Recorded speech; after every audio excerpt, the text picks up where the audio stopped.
ప్రభుపేట శుభాభివందనాలు తెలియజేస్తున్నాం. పిల్లరా, అందరూ బాగున్నారా? మీ కుటుంబాల్లో వ్యక్తిగత ఆరాధన జరుగుతుందని నేను ఆశపడుతున్నాను. ఆరాధనలు మందిరాల్లో జరగకపోయినప్పటికీ మీ గృహాల్లో వ్యక్తిగతంగా మీరు ప్రభుని ఆరాధిస్తున్నారని, ప్రభుని గణపరుస్తున్నారని నేను ఆశతో కోరుకుంటున్నాడు. దేవుడు మనల్ని ఎంతవరకు కాచి కాపాడినందుకు ఆయనకు మహిమ, ఘనత, ప్రభావాలు కలుగునిగాక. ఈ సమయంలో మరలా లైవ్ కార్యక్రమంలోనికి చేస్తున్నాము. ఈ లైవ్ కార్యక్రమాన్ని వీక్షిస్తున్న మీ అందరికీ శుభాభివందనాలు తెలియజేస్తూ ప్రార్థన ద్వారా ఈ కార్యక్రమాన్ని ప్రార్థించుకుందాం. అత్యంత ప్రేమ నమ్మకమైన మా ప్రభువా, నీకు వందనాలు తండ్రి. అనేకమైన వర్తమానాలను లైవ్ ద్వారా అందించడానికి మీరు చూపిన కృపకై స్తోత్రాలు నాయన. ఎంతమంది ఈ లైవ్ కార్యక్రమానికి ప్రోత్సాహకాలుగా అటు వారి గుప్పిలను విప్పుతూ తండ్రి ఈ కార్యక్రమాన్ని ప్రోత్సహిస్తున్నందుకు వందనాలు నాయన. స్తోత్రాలు, స్తుతులు చెల్లిస్తున్నాం. ఈ పరిచర్యలో తండ్రి అనేకులను మీరు దీవించమని అడుగుచున్నాం. మీ వాక్య భాగాల ద్వారా దయా తండ్రి, మీరు నిజమైన ప్రేమ కలిగిన దేవుడని, పరలోకములోనికి మమ్మల్ని తీసుకెళ్ళడానికి మళ్ళా రానయ్యున్నాడని తండ్రి, సర్వశక్తి కలిగిన ప్రభువని అనేకులు గ్రహించుటకును కృప చూపమని అడుగుచున్నాం తండ్రి. ఈ కూడికను ఆదరించి అంతవరకు మీరే అధ్యక్ష వహించి మహిమ పొందమని యేసు నామములో మా మనవులను మీకే సమర్పిస్తున్నాము తండ్రి, ఆమేన్. ఈ సమయంలో పిల్లల ఒక ప్రత్యేకమైన పాటను పాడుకొని ప్రభు నామాన్ని మహిమపరుద్దాం. నా నీతి సూర్యుడా అనేటువంటి పాటను మనమందరూ కూడా కలిసి పాడుకుందాం.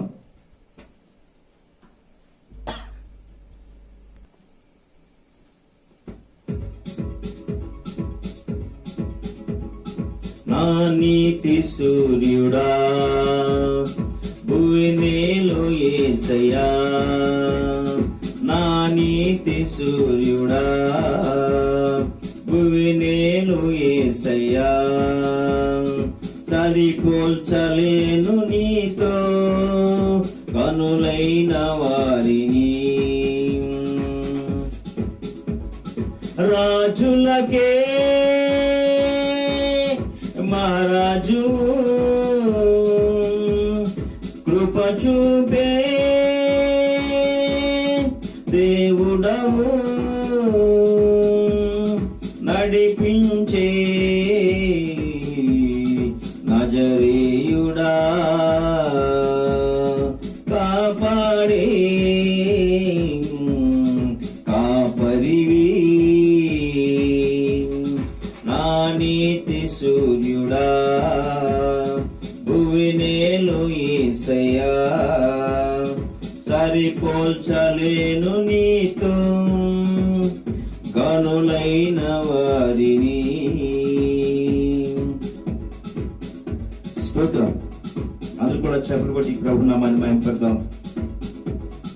శ్రమలలో బహు శ్రమలలో ఆదరణ కలిగించెను, వాక్యమే వాక్యమే నన్ను వీడని అనుబంధమై, శ్రమలలో బహు శ్రమలలో ఆదరణ కలిగించెను, వాక్యమే వాక్యమే నన్ను వీడని అనుబంధమై, నీ మాటలే జలధారలై సంతృప్తినిచ్చెను, నీ మాటలే ఔషధమై గాయములు కట్టెను, రాజులకే మహారాజు కృప చూపే దేవుడవు, నడిపించే నజరేయుడా కాపాడే కాపరివి, నా నీతి సూర్యుడా భువినేలు యేసయ్యా, సరిపోల్చలేను నీతో గనులైన వారిని. స్తోత్రం. మేలుకై సమస్తము జరిగించువాడవు, ఏదియు పొదువా చేయవు, నిన్నాశ్రయించిన వారికి. మేలుకై సమస్తము జరిగించువాడవు, ఏదియు పొదువా చేయవు, నిన్నాశ్రయించిన వారికి. భీకరమైన కార్యములను చేయుచున్నవాడా, సజీవుడవై అధిక స్తోత్రము పొందుచున్నవాడా, గణపరతును నిన్నే ప్రేమించే యేసయ్యా, నీవుంటే చాలునయా, నడిపించే నజరేయుడా కాపాడే కాపరివై, నా నీతి సూర్యుడా భువినేలు యేసయ్యా, సరిపోల్చలేను నీతో కనులైన వారికి. నా నీతి సూర్యుడా నా నీతి సూర్యుడా. హల్లెలూయా. దేవుని పరిశుద్ధ నామానికి మహిమ కలుగును గాక. ఈ సమయంలో ప్రభు సముఖములో సన్నిధిలో దైవాక్యము కొరకు ప్రార్థన చేసుకుందాం. ప్రార్థన ద్వారా కార్యక్రమాన్ని ప్రారంభించుకుందాం. ప్రార్థన. అత్యంత ప్రేమ నమ్మకమైన మా ప్రియ పరలోకపు తండ్రి యేసుక్రీస్తు మా దేవ, నీకు వందనాలు స్తోత్రాలు. ఇప్పటి వరకు నీ మాటల ద్వారా ఆయన నీ కీర్తనల ద్వారా నేను కీర్తించగలిగినాము తండ్రి. ఈ సమయమందు ఈ సముఖములో వచ్చేది మీ నామాన్ని కొనియాడుచుండగా తండ్రి, మీ వాక్కులతో మమ్మల్ని బలపరచండి, స్థిరపరచండి. నిత్య కృపయు ఆనందమును శక్తిని బలమును దయచేయమని యేసు నామములో అడుగుచున్నాము తండ్రి, ఆమేన్. క్రీస్తునందు ప్రియమైన దేవుని పిల్లలారా, దేవుని సంఘమా, మన ప్రభువును రక్షకునైన యేసు శ్రేష్ఠ నామంలో మరొకసారి శుభాభివందనాలు తెలియజేస్తున్నాం. దేవుని పరిశుద్ధ గ్రంథంలో నుండి దైవాక్య భాగాన్ని ధ్యానం చేస్తున్నాం. మనము గతించిన పాఠంలో అనే భాగాల్లో మనము చదివినాము.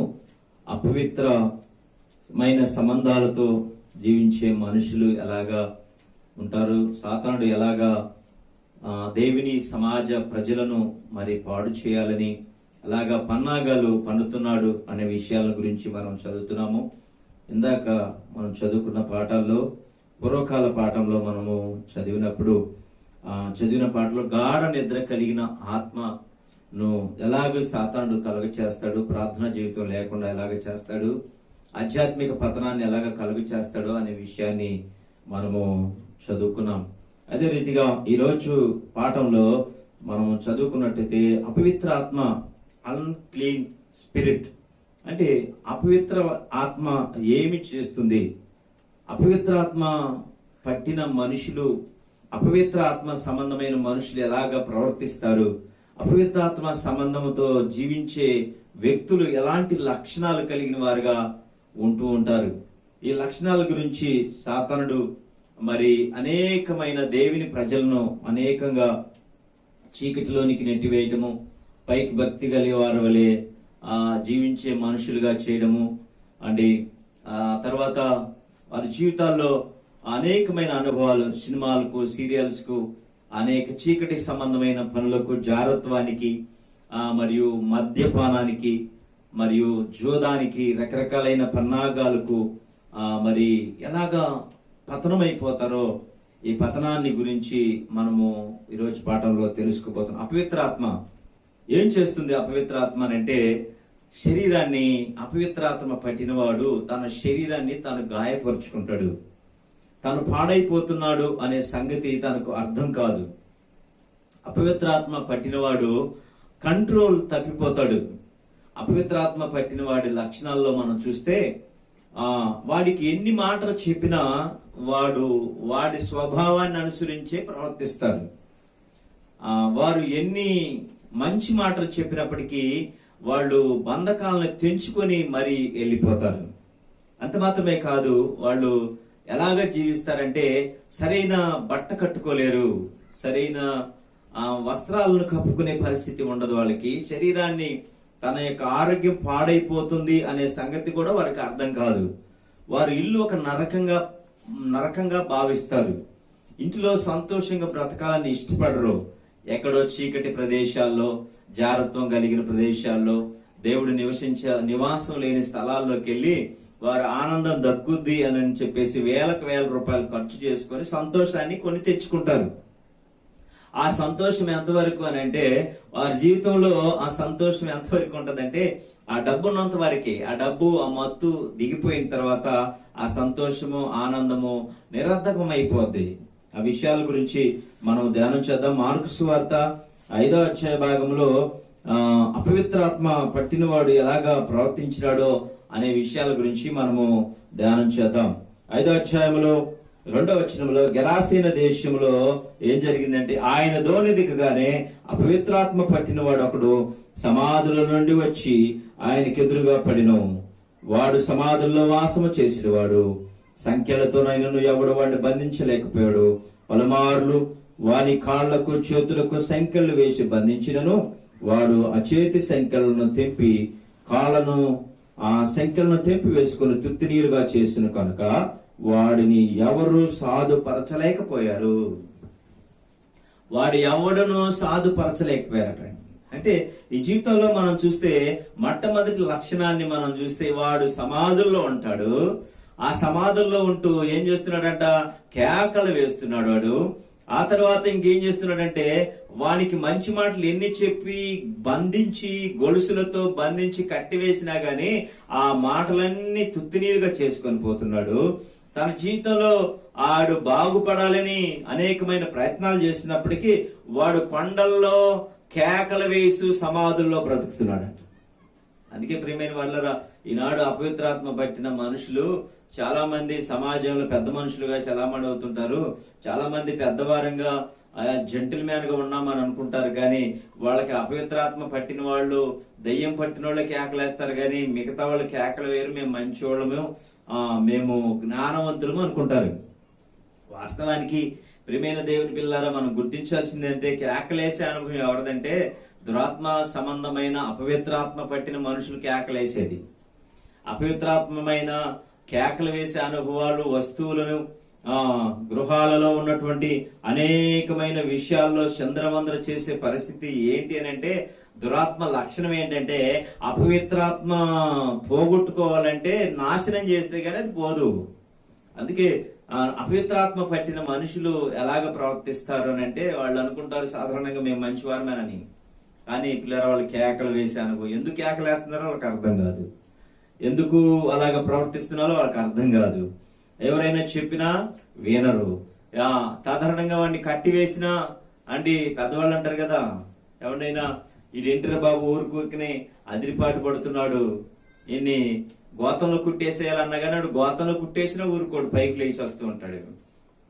మంచి మాటలతో కట్టుబెట్టినా వాడు మనసులో లోపల ఉడికిపోతూ ఉంటుంది. ఎప్పుడు కూడా సమాజం మీద, సంఘం మీద, ప్రజల మీద తిరుగుబాటు చేయాలనేటువంటి తత్వం కలిగి ఉంటుంది. ఈ లక్షణాలు ఏంటి అని మనం చూస్తే బైబిల్ గ్రంథంలో తేటతలంగా చెప్తుంది, ఇది అపవిత్రాత్మ పట్టిన మనుషులు చేసే పని.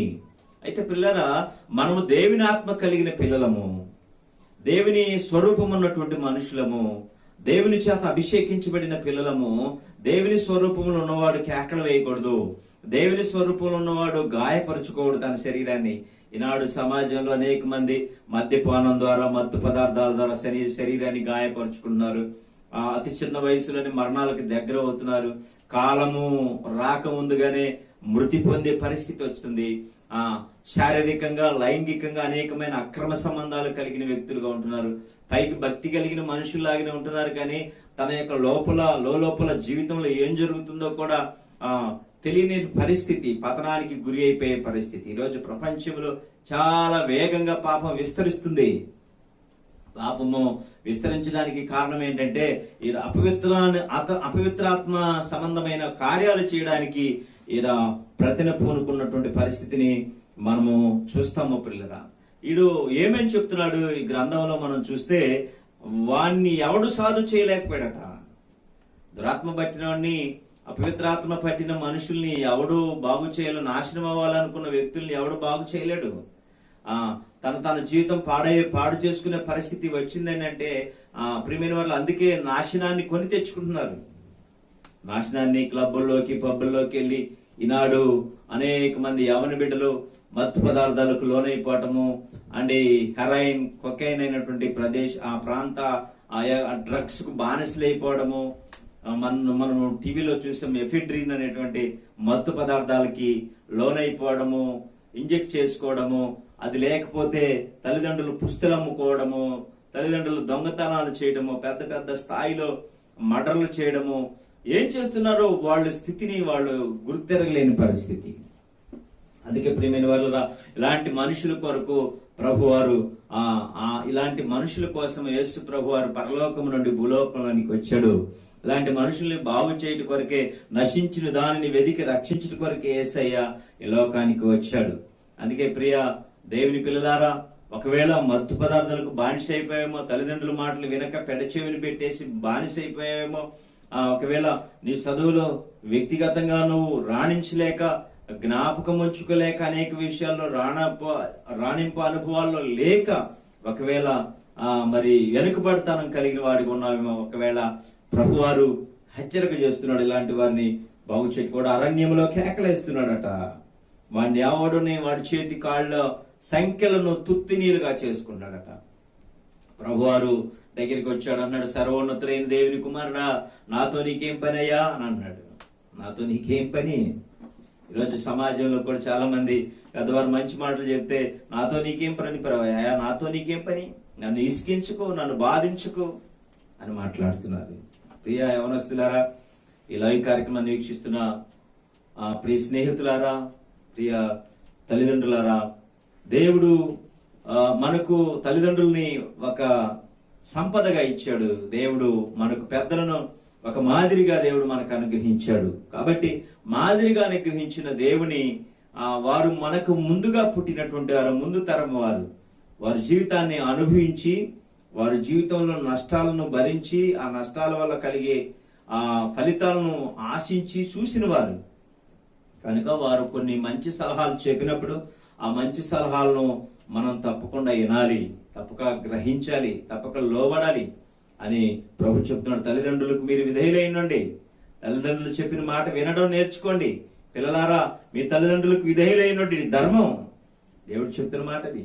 అందుకే ప్రియమైన వాళ్ళు కొరింథీయులకు రాసిన మొదటి పత్రిక 6వ అధ్యాయ భాగంలో పరిశుద్ధ గ్రంథంలో చెప్పబడుతున్నటువంటి మాటల గురించి మనం ధ్యానం చేద్దాం. కొరింథీయులకు రాసిన మొదటి పత్రిక 6వ అధ్యాయము చదువుదాం. 6వ అధ్యాయము 18వ వచన భాగాన్ని ఒకసారి ధ్యానం చేద్దాం. అందరు కూడా బైబిల్స్ తెరవండి. మీ భాగాల్లో ఉన్నట్టు దారత్వమునకు దూరముగా పారిపోండి. మనుషుడు చేయి ప్రతి పాపమునకు దేహమునకు వెలుపలున్నదే కానీ జాగ్రత్తము చేయవాడు తన సొంత శరీరమునకు హానికరముగా పాపము చేయుచున్నాడు. హానికరముగా పాపము చేయుచున్నాడు అనే సంగతిని మర్చిపోవద్దు. కనుక పిల్లరా, పాపము చేసేవాడు అనుకుంటున్నాడు నాకేం కాదులే, అయితే తన శరీరానికి తన హాని చేసుకుంటున్నాడని ప్రభువారు హెచ్చరిక చేస్తున్నారు. 12వ అధ్యాయము మత్తయి రాసిన శుభవార్త భాగంలో 43వ వచ్చిన భాగాన్ని మనం చదువుదాం. 13వ 12వ అధ్యాయము 43వ వచనం, అపవిత్రాత్మ ఒక మనిషిని వదిలిపోయిన తర్వాత అది విశ్రాంతి వెదుగుచు నీరు లేని చోట్ల తిరుగుచుండును. అపవిత్రాత్మ పట్టిన వాడికట విడిచిపోయిన తర్వాత మరలా 7 ఆత్మలను ఎంట పెట్టుకొని వస్తాడట సాతానుడు. అందుకే ప్రియమైన వారులారా, మనం చెడిపోకూడదని, దేవుని వాక్యం చేత భద్రపరచబడాలని, అపవిత్రాత్మలకు అప్పగించబడకూడదని, అపవిత్రాత్మ పట్టిన వాడు ఎలాగుంటాడు, మురికి గుడ్డలతో జీవిస్తాడు. మనం చూస్తే ఆ అపవిత్రాత్మ పట్టిన వాడు మురికి గుడ్డలతో ఉండిపోయినాడు, పిచ్చివాడిగా గడ్డంగా పెంచుకొని పెట్టినాడు. ఈనాడు చాలా మంది లవ్ ఫెయిల్యూర్ అయిపోయి, ఏంట్రా బాబు ఏనంటే లైఫ్ ఫెయిల్యూర్ అయ్యమని చెప్పడానికంటే ఇటు పిచ్చోళ్ళగా గడ్డం పెంచుకొని, అంటే జుట్టు పెంచుకొని, కళ్ళు కనపడకుండా, ముఖం కనపడకుండా, త్రాగుడుకు బానిస అయిపోయి, జోదానికి బానిసం అయిపోయి, ఏమైపోయిందంటే నేను గుండె నిండా ప్రేమ పెట్టుకున్నా, నన్ను మోసం చేసిందని చెప్పడం. అయ్యా, చాలా భవిష్యత్తు ఉంది, నీకు చాలా లైఫ్ ఉంది, ఎవరో మోసం చేశారని, ఎవరో నిన్ను నమ్మి నీ అవసరత కొరకు, నీ దగ్గర డబ్బు ఉన్నదని, నీ దగ్గర హోదా ఉన్నదని, ఐశ్వర్యం ఉన్నదని నీ అందాన్ని చూసి ఆమె వెంబడించలేదు, నీ యొక్క ఐశ్వర్యాన్ని చూసి వెంబడించింది. ఆ డబ్బు అవసర కాలం తీరిపోయింది. అవసరం తీరిపోయిన తర్వాత నీతో పని లేదు ఆమెకి. పిల్లరా, నీకు అందము లేకపోయినా, నీకు డబ్బు లేకపోయినా, ఐశ్వర్యం లేకపోయినా, సంపదలు లేకపోయినా అని నువ్వు ఎంతటి పాడైపోయిన వ్యక్తివైనా యేసయ్య పిలుస్తున్నాడు. నీ జీవితం పాడైపోయి దుర్భరం అయిపోయినా, నీ జీవితం అరణ్యంలోని వ్యక్తిలాగా ఏ సహాయం లేని వ్యక్తిగా దుర్భరంగా నువ్వు గడుపుతున్నా, దేవుని సన్నిధి నీతో ఉంటుంది, దేవుని కాపుదల నీతో ఉంటుందని ఈ యొక్క సమయమందు ఈ యొక్క లైవ్ కార్యక్రమం ద్వారా మిమ్మల్ని హెచ్చరిస్తున్నాను. నేను ప్రకటిస్తున్న యేసయ్య నీ జీవితాన్ని మార్చి గొప్ప చేయగలిగే సమర్థుడు, శక్తిమంతుడు. కాబట్టి ప్రియమైన వారులారా, ఒకప్పుడు జూదానికి మానేసామేమో, ఒకప్పుడు అనేకమైన బలహీనతలకు లోనైపోయినామేమో, ఆ బలహీనతల నుంచి బయటికి రావాలని ప్రభు కోరుకుంటున్నాడు. లూకాసు వార్త 11వ అధ్యాయంలో 23వ వచన భాగాన్ని కూడా మరొకసారి ధ్యానం చేద్దాం. లూకాసు వార్త 11వ అధ్యాయము 23వ వచనంలో, నా పక్షమున ఉండని వాడు నాకు విరోధి, నాతో సమకూర్చని వాడు చెదరగొట్టువాడట. చూసారా పిల్లరా, నా పక్షమందున్నవాడు నాకు విరోధి అట. నా పక్షము దేవుని పక్షంగా నువ్వు ఉండకపోతే, అపవిత్రాత్మల పక్షంగా అపవిత్ర కార్యాలు చేయువాడు జట్టు కట్టడం వల్ల, అపవిత్రమైన కార్యాలు దేవుని సంఘాన్ని పాడు చేసే వ్యక్తులతో చేయి కలపడం ద్వారా, దేవుని సంఘాన్ని నాశనం చేసే మనుషులతో నువ్వు చేయి కలపడం ద్వారా అపవిత్రాత్మ నిన్ను ఆవహిస్తుంది. అపవిత్రాత్మమైన క్రియలు నిన్ను వెంటాడుతాయని గుర్తించుకోవాలి. 119వ కీర్తన భాగంలో మనము బైబిల్ గ్రంథంలో చక్కని మాటను మనము ధ్యానం చేద్దాం. 119వ కీర్తన 9వ వచనంలో అన్నాడు, యవనులు దేని చేత తమ నడతను శుద్ధి చేసుకుందరు, నీ వాక్యమును బట్టి దాన్ని జాగ్రత్తగా చూచుకున్నట్టు చేతనే కదా. ఒకవేళ ప్రియ సహోదరుడా, జూదానికి, మత్తు పదార్థాలకి, జారత్వానికి, వ్యభిచారానికి, దొంగతనానికి, అనేకమైన అపవిత్రమైన కార్యాలకు వీడికి 2000 దెయ్యాలు పట్టినాయట. చాలా మంది దెయ్యం పట్టిందంటే వాడు పడిపోయి కింద గిలగిల కొట్టుకోవడము, కేకలు వేయడము, వెర్రితనంగా ప్రవర్తించడం, వాళ్ళకే దెయ్యాలు పట్టిన వాళ్ళు మాకు దెయ్యాలు పట్టలేదనుకుంటారు. నువ్వు జోదం ఆడుతున్నావు అంటే నీకు దెయ్యం పట్టిందని అర్థం. నువ్వు పాపం చేస్తున్నావు అంటే నీ పాపము నీ భార్యతో నువ్వు సంతృప్తిగా ఉండమని దేవుడు చెప్పాడు. నువ్వు ఫలించి అభివృద్ధి పొందమని అంటే దేశం మీద పడిపోయి ఆ లోకంలో ఉన్న మనుషులందరితో పశువులు ప్రవర్తించాలని కాదు ఉద్దేశం. దేవుడు నరుడు ఒంటరిగా ఉండకూడదని సాటి అయిన సహాయాన్ని దేవుడు నీకు ఇచ్చాడు. నువ్వు పాపం చేయకూడదని, నువ్వు పాపపు తలంపుల్లోనికి వెళ్ళకూడదని, నువ్వు జారత్వంలోనికి వెళ్ళకూడదని. అందుకే పౌలు గారు అన్నాడు, వ్యభిచారం చేయకున్నట్లు, జారత్వం చేయకున్నట్లు ప్రతి వానికి సొంత భార్య ఉండాలి. ఎందుకోసం దేవుడు నీకు జత చేశాడు? ఎందుకోసం అని అంటే నువ్వు పాపములో ప్రవేశించకుండా ఇద్దరు కలిసి ప్రార్థన చేయాలని, ఇద్దరు కలిసి దేవుని స్తుతించాలని, ఇద్దరు కలిసి కుటుంబం అంతా కూడా నీ దేవుని గణపరచాలని, అందుకు ఉద్దేశంతో దేవుడు నీకు జత చేశాడు. కానీ ఈ విషయాన్ని మర్చిపోయారు పిల్లరా, విషయాన్ని మర్చిపోయారు. అందుకే 11వ వచనంలో 119వ కీర్తన భాగంలో 11వ వచనంలో చూస్తే, నేను నీ ఎదుట పాపము చేయకున్నట్లు నా హృదయంలో నీ వాక్యము ఉంచుకొని ఉన్నాను. అపవిత్రాత్మ సంబంధమైన క్రియలతో బ్రతకకుండా ఉండాలంటే నిత్యము దేవుని వాక్యాన్ని ధ్యానించాలి, వాక్యాన్ని మన మనసులో ఉంచుకోవాలి, వాక్యాన్ని పాపము చేయకున్నట్లు దూరముగా బ్రతకాలని ప్రభువు హెచ్చరిక చేస్తున్నాడు. పిల్లరా, అంత మాత్రమే కాదు, మనము జీవించుతున్నది శరీర సంబంధమైన క్రియల కోసం కాదు. పౌలు గారు అంటాడు, మనం జీవిస్తున్న జీవితం పౌర సంబంధమైన క్రియల కోసం కాదు. 8వ అధ్యాయము రోమా పత్రిక 13వ వచనంలో, మీరు శరీరానుసారముగా ప్రవర్తించిన సావవలసిన వారై ఉందురు గాని ఆత్మచేత శారీరక క్రియలు సంపివేసిన ఎడలా జీవించదురో. శారీరక అవసరతల కోసం, శారీరక కోరికలను తీర్చుకోవడం కోసం అల్పకాల భోగాలను అనుభవించడానికి మనుషులు ప్రయత్నాలు చేస్తున్నాడు. అయితే ప్రభు అంటున్నాడు, పౌలు గారు చెప్తున్న మాటల్లో మనం చూస్తే శారీరక క్రియలను సంపివేయండి, ఆత్మ సంబంధమైన క్రియల ద్వారా శారీరక సంబంధమైన క్రియలను మీరు జయించండి అని చెప్తున్నాడు. కాబట్టి ప్రియమైన దానిలో ఇక జీవించినది మనం శరీరం కొరకు కాక, మనం జీవించేది పాపం కొరకు కాక, మనం జీవించేది అపవిత్రమైన కార్యాల కొరకు కాక, మనం జీవించేది దేవుని పరిచర్యలో నమ్మకమైన దాసులుగా, నమ్మకమైన యోధులుగా ఉండాలని ప్రభు కోరుకుంటున్నాడు. యెషయా గ్రంథము 38వ అధ్యాయము 18వ వచన భాగంలో మనము బైబిల్ గ్రంథంలో మనం చూస్తే, యెషయా గ్రంథము 38వ అధ్యాయము 15వ వచన భాగంలో పరిశుద్ధ గ్రంథంలో మనం చూసిన అనుభవాలను మనం చూస్తే ప్రభు వారు చెప్తున్న మాట, నేనేమందును, ఆయన నాకు మాట ఇచ్చును, ఆయన నెరవేర్చును, నాకు కలిగిన వాక్యములను బట్టి నా సంవత్సరములన్నీ నేను మెల్లగా నడుచుకుందును అని ప్రభు వారు చెప్తున్నాడు. కనుక ప్రియులరా, నువ్వు మెల్లగా నీ జీవితాన్ని కొనసాగించాలంటే అపవిత్రమైన సంబంధమైన విషయాల నుండి బయటికి రావాలన్నాడు. జారత్వంతో ఉంటున్నావా? వ్యభిచార సంబంధమైన క్రియలతో ఉంటున్నావా? దుర్మార్గ క్రియలతో చేయుడు పట్టిన వాడిగా ఉంటున్నావా? ఇలాంటి సంబంధమైన విషయాల ద్వారా నువ్వు దూరం చేయబడి, దేవుని వాక్యం చేత భద్రపరచబడి, దేవుని వాక్యం ద్వారా నీ జీవితాన్ని నడతను సరి చేసుకొని దేవుని కొరకు నమ్మకమైన సాక్షులుగా ఉండాలని ప్రభు కోరుకుంటున్నాడు. ఇలా ఈ కార్యక్రమాన్ని వీక్షిస్తున్న ప్రియ సహోదరుడా, ప్రియ సహోదరి, ప్రియమ్మక్క, చెల్లి, ఈరోజు ఏ పాపంలోనూ పట్టబడ్డావు? ఏ యొక్క శాపంలోనూ పట్టబడ్డావు?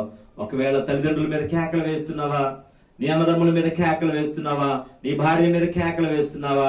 నీ సహోదరుల మీద కేకలు వేస్తున్నావా? అయితే నువ్వు అపవిత్ర సంబంధమైన క్రియలతో ఉన్నావు. ఒకవేళ నీవు మత్తుకు బానిసమైపోయినావా? నువ్వు అపవిత్రాత్మ పట్టిన వ్యక్తిగా నువ్వు ఉండిపోయినావు. నువ్వేం చేస్తున్నావో నీకు అర్థం కావట్లేదు. నీ జీవితం ఎలాగ నాశనం అవుతుందో ఈ బైబిల్లో మనం చూసినప్పుడు, వాడు తన శరీరాన్ని రాళ్లతో గాయపరుచుకుంటున్నాడట. తన శరీరాన్ని గాయపరుచుకునేవాడు ఎవడండి? పిచ్చోడు అంటారా? మంచోడు అంటారా? పిచ్చోడు అంటారు కదా. మరి తన శరీరాన్ని గాయపరుచుకోవటం అంటే చాలా మంది అంటారు, నా ఇష్టం, నా సంపాదన నేను త్రాగుతున్నాను, నా ఇష్టం, నా సంపాదన నేను ఖర్చు చేసుకుంటాను, నా ఇష్టం అని అంటారు. నీ ఇష్టమైతే ఎందుకు పెళ్లి చేసుకున్నావు? నీ ఇష్టమైతే ఎందుకు ఒకరి జీవితాన్ని నాశనం చేయాలనుకున్నావు? ఎందుకు ఈ భూలోకంలో నీ గునికి కలిగి తల్లిదండ్రులు ఉన్నారు కదా నిన్ను నమ్ముకొని, బిడ్డలు ఉన్నారు కదా నిన్ను నమ్ముకొని, నిన్ను నమ్ముకొని సమాజం ఉన్నది కదా. ఏం చెప్తావు నీ పిల్లలకు, నీ సమాజానికి? నీ పిల్లలకు ఒక తండ్రిగా, మంచి తండ్రిగా పరిచయం అవ్వాలని నీకు లేదా? ఒక త్రాగుబోతుగా పరిచయం అవుతావా? ఒక జోదగాడిగా పరిచయం అవుతావా? వారు పిల్లలు వెళ్ళి వాళ్ళ తల్లిదండ్రుల గురించి తన స్నేహితులకు ఏమని చెప్పుకుంటారు? మా నాన్న ఒక త్రాగుబోతు, మా నాన్న ఒక వ్యభిచారి, మా నాన్న ఒక దొంగ, మా నాన్న ఒక మోసగాడు అని చెప్పుకుంటారా? మా నాన్నకు హీరో అని చెప్పుకోవాలంటే, మా నాన్న ఒక మంచివాడు అని చెప్పుకోవాలంటే నీ పాపాలను విడిచిపెట్టాలా? చాలా మంది అంటుంటారు ఇలాంటి డైలాగులు. దాన్ని ఏమంటారంటే డ్రామా డైలాగులు అంటారు. నేనైతే నేను సంపాదించేదంతా నా పిల్లల కోసమే కదా, నేను సంపాదించేదంతా నా కుటుంబం కోసమే కదా అని అంటుంటారు. నీ కుటుంబాన్ని ప్రేమించిన వాడు అయితే ఒక మంచి తండ్రిగా నీ పిల్లల కోసం నువ్వు బ్రతకలేవా? ఒక మంచి తండ్రిగా నీ కుటుంబాన్ని, ఒక మంచి భర్తగా నీ కుటుంబానికి పరిచయం అవ్వాలంటే వ్యభిచార సంబంధమైన క్రియల నుండి బయటకు వచ్చి నీ భార్యను ప్రేమగా చూసుకోలేవా?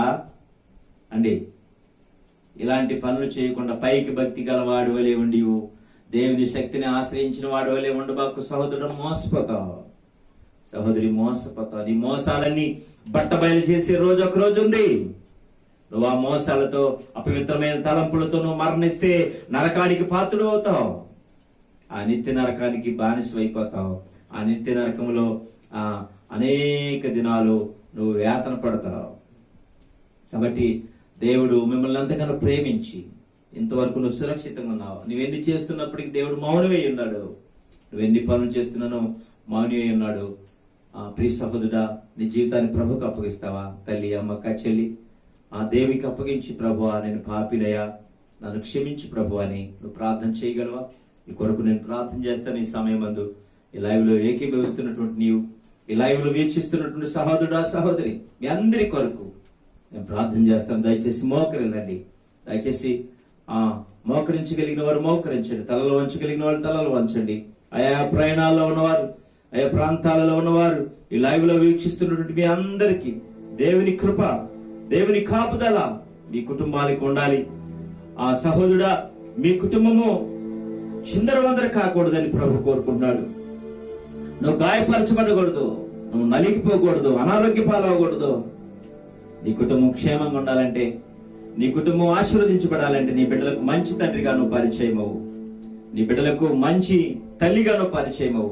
మోసాలు చేసే తల్లిగా కాక, జారత్వం కలిగిన తల్లిగా కాక, వ్యభిచరించే తల్లిగా కాక, ధూమపానాలకు అనేకమైన జూదాలకు బానిసైపోయిన తండ్రిలాగా నీ పిల్లలకు పరిచయం అవ్వగాక. నీ పిల్లలు నిన్ను కూర్చి ఏమి నేర్చుకుంటారు? మార్గంలో యజమానుడైన వాడు నువ్వే తప్పిపోతే, సహోదరుడా, తల్లి, అమ్మ, నువ్వే తప్పిపోతే నీ పిల్లలు మార్గం తప్పిపోరా? నువ్వే మార్గాన్ని విడిచిపోతే నీ బిడ్డలు మార్గం విడవరా? అందుకే ప్రభుని ప్రేమిస్తున్నాడమ్మా, ప్రభుని హెచ్చరిక చేస్తున్నాడమ్మా. ఈ సమయం అందు ప్రభువుకి నీ హృదయాన్ని సమర్పిస్తావా? ప్రభువుకి నీ దేహాన్ని అప్పగిస్తావా? నాయనా, నేను పాపిని ప్రభువా, ఈ రీతిగా ప్రార్థన చేయగలవా? తల్లి, అమ్మ, అందరూ లైవ్ లో వీక్షించే మీ అందరి కొరకు, ప్రభువా నేను పాపినయ్యా, ఈ పాపినైన నన్ను చేర్చుకో ప్రభువా, ఈ రాజ్యవారసుడిగా చేయి ప్రభువా, నన్ను క్షమించువా ప్రభువా. అయ్యా, నన్ను ఎవరు చేర్చుకోలేదు నా జీవితాన్ని బట్టి. అయ్యా, నా రోత జీవితాన్ని బట్టి ఎవరు ప్రేమించట్లేదయ్యా, నన్ను చేర్చుకుంటావా? చేర్చుకుంటాడమ్మా తల్లి, ప్రియమ్మక్క, చెల్లి, సహోదరుడా, ఈ వాక్యాన్ని వింటున్న సహోదరి, ఆయన నేను చేర్చుకుంటాడమ్మా. ప్రార్థన చేస్తున్నాను మీ కొరకు, ప్రార్థన చేస్తున్నాను మీ కొరకు. అనిత్య నరకంలో నిన్ను తప్పించబడాలని ఆశ.